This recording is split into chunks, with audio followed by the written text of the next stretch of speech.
أو كما قال عليه الصلاة والسلام وويل للأعقاب من النار رواه البخاری۔ پچھلے درس کے اندر میں نے وضو کا مسنون طریقہ کے تعلق سے آپ کے سامنے چند مفید باتیں رکھی تھی۔ آج کے درس کے اندر وضو سے متعلقہ دیگر مسائل،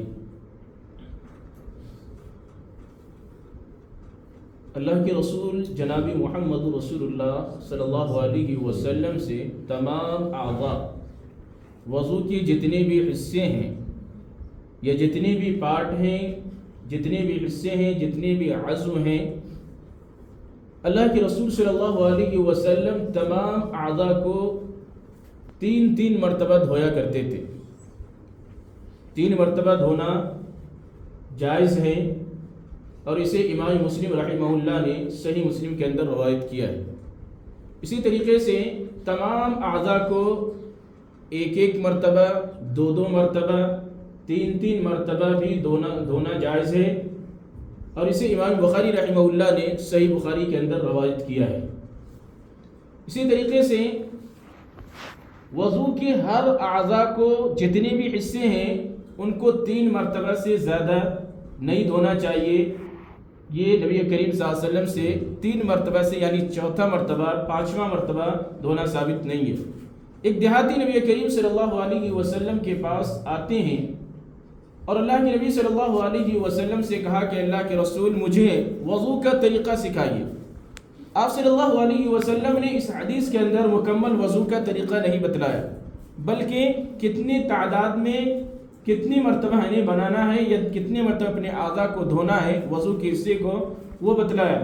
اللہ کے نبی صلی اللہ علیہ وسلم نے اسے ہر مرتبہ یعنی ہر اعضاء کو وضو کے جتنی بھی عضو ہیں، جتنی بھی حصے ہیں، اللہ کے نبی صلی اللہ علیہ وسلم نے 3 مرتبہ دھو کر کے بتلایا کہ اس طریقے سے وضو کرنا ہے۔ اسی طریقے سے اللہ کے نبی صلی اللہ علیہ وسلم نے فرمایا کہ جس نے اس طریقے سے زیادہ 3 مرتبہ سے زیادہ کیا اس نے بہت برا کیا۔ میں نے حدیث پڑھی ہے ہاکذا الوضوء فقد اساء فمن زاد علی فقد اساء وتعدى وظلم، جو نسائی کی روایت میں، ابن ماجہ کی روایت ہے، اور وہ ابو داؤد کے اندر بھی یہ روایت موجود ہے۔ تینوں کتابوں کے اندر یہ روایت موجود ہے۔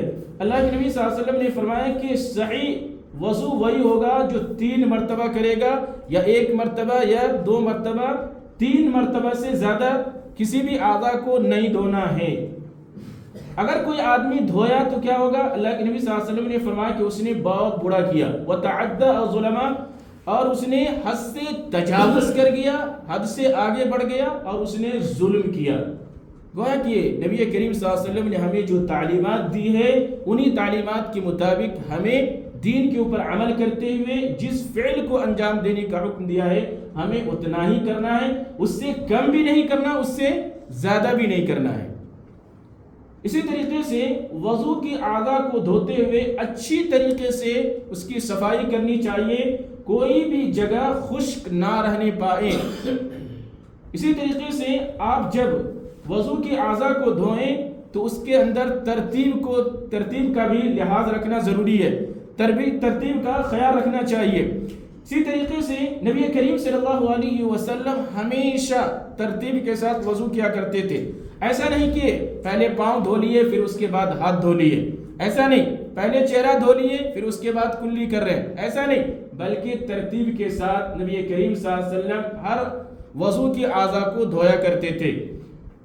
ابو زبیر کندی رحمہ اللہ کہتے ہیں، ابو زبیر کندی نبی کریم صلی اللہ علیہ وسلم کے پاس آیا اور آپ صلی اللہ علیہ وسلم نے اسے دیکھا۔ کیا دیکھا؟ آپ صلی اللہ علیہ وسلم کہتے ہیں کہ تم ترتیب کے ساتھ وضو کیا کرو، اور انہوں نے کیا کیا؟ سب سے پہلے چہرے کو دھو لیا، جبکہ ہونا کیا چاہیے تھا؟ پہلے نیت کریں، پھر اس کے بعد بسم اللہ پڑھے، پھر اس کے بعد دائیں طرف سے شروع کرے، پھر اس کے بعد کیا کریں؟ پہلے اپنے دونوں ہاتھ کو دھوئیں، کلی کریں، ناک میں پانی چلائیں، پھر اس کے بعد چہرے کو دھونا تھا۔ انہوں نے پہلے کیا کیا؟ سب سے پہلے چہرے کو دھونا شروع کر دیا. اللہ کے نبی صلی اللہ علیہ وسلم نے فرمایا کہ یہ کافروں کا فعل ہے. اس طریقے سے مسلمانوں کا فعل نہیں ہے یا میرا طریقہ نہیں ہے، بلکہ یہ کافروں کا فعل ہے. غیر مسلم یا کافر لوگ جو ہیں وہ اس طریقے سے منہ دھولتے ہیں یا چہرہ وغیرہ دھلتے ہیں. انہوں نے چہرے کو پہلا دھلا. یہ نبی کریم صلی اللہ علیہ وسلم کا طریقہ نہیں ہے. ہم جب بھی وضو کریں گے پہلے بسم اللہ پڑھیں گے، پھر اس کے بعد ہاتھ دھوئیں گے، پھر اس کے بعد کلی کریں گے، ناک میں پانی چڑھائیں گے، پھر اس کے بعد چہرے کو دھوئیں گے. ترتیب سے ہر اعضاء کو دھونا ہے. اسی طریقے سے آج بعض حضرات کو دیکھا جاتا ہے کہ معاشرے کے اندر بہت سارے حضرات وضو کرتے ہیں، جلد بازی میں وضو کی اعضاء خشک رہ جاتا ہے. اللہ کے نبی صلی اللہ علیہ وسلم نے اس کے لیے عذاب کا باعث سنایا. کہا کہ جو جگہیں خشک رہ جاتا ہے یا سوکھی ہوئے رہ جائے گویا کہ وہ عذاب کا باعث ہے. نبی کریم صلی اللہ علیہ وسلم نے صحیح بخاری کے اندر ایک روایت ہے، آپ صلی اللہ علیہ وسلم نے فرمایا وَوَيْلٌ لِّلْأَعْقَابِ مِنَ النَّارِ. گویا کہ خشک ایریوں والوں کے لیے کیا ہے؟ جہنم کی آگ ہے. جہنم کی آگ میں سے ذرہ برابر بھی اگر آپ کا جگہ خشک رہ جاتا ہے، وضو کی اعضاء جو بھی ہیں اگر اسے صحیح طریقے سے نہیں دھوتے ہیں تو وہ اعضاء جہنم کے اندر جلے گا، وہ اعضاء جہنم کے اندر جلایا جائے گا. اسی طریقے سے اعضاء وضو کو دھوتے ہوئے ناخن کے برابر بھی جگہ خشک نہ رہنے پائے. اگر کسی آدمی کا خشک رہ جاتا ہے تو کیا کرے گا؟ ایک سوال پیدا ہوتا ہے. اس کا یہ کرنا ہے کہ اگر اسے بعد میں علم آئے یا نماز میں آ جائے تو اسے وضو اور نماز دونوں دوڑانا ہے، دونوں لوٹانا ہے. حدیث کیا ہے؟ حضرت عمر بن خطاب رضی اللہ تعالیٰ عنہ کہتے ہیں اللہ کے رسول صلی اللہ علیہ وسلم کے پاس ایک آدمی آیا وضو کر کے. نبی کریم صلی اللہ علیہ وسلم نے دیکھا کہ اس کے ایریا خشک ہیں ناخن کے برابر. آپ صلی اللہ علیہ وسلم